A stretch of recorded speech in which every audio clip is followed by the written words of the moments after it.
Okay, so what is a front? We talk about weather fronts a lot.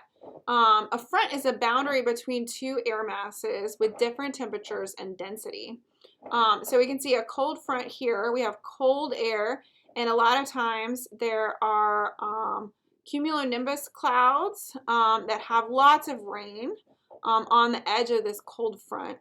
And we see warm air moving in front of it. There's often also warm fronts associated, and warm fronts, there's also rain associated, and on the other side is cold air. And we get different types of clouds along different kinds of fronts.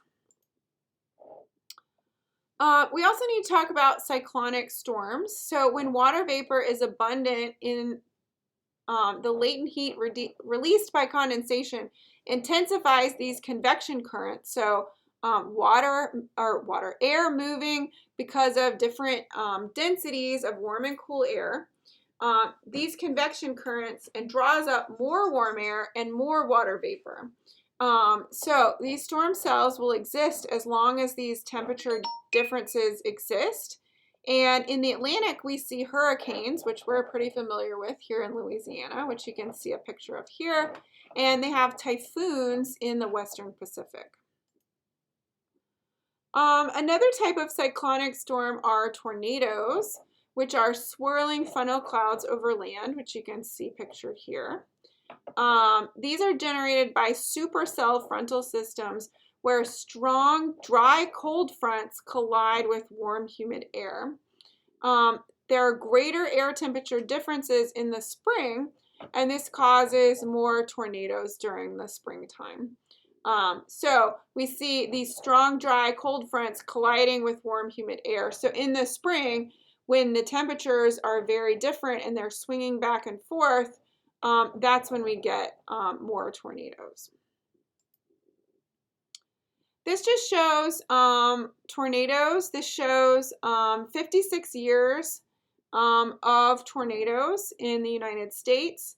And these are the paths that they've taken. So you can see most tornadoes have very short paths, but some of them have very long paths. Some of them cross multiple states and go very far. You can see this one crossed over all of Florida. And you can see that some of them have gone different distances.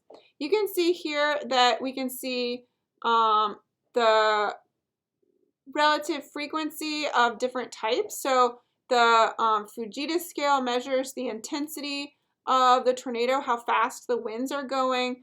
And we see that most tornadoes are at the weakest scale, the F0, and the very fewest are in the F5, which are the strongest tornadoes. And this just shows the number of deaths and injuries due to tornadoes per year over time. We can see that most tornadoes occur along this boundary here from Texas along the whole length of Oklahoma into Kansas.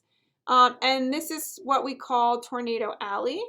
And warm, dry air is moving this way. Warm, moist air is moving this way. And we get cold, dry air coming this way. And these collisions cause storms that are more likely to have tornadoes. So most tornado activity is along this tornado alley, but we see that there are hot spots in other areas as well. And so you can see around northern Louisiana into Mississippi have a lot of tornadoes as well. And other parts of the country have almost no tornadoes. So it's this kind of southeast, Midwest, Great Plains area of the United States that has the most tornadoes.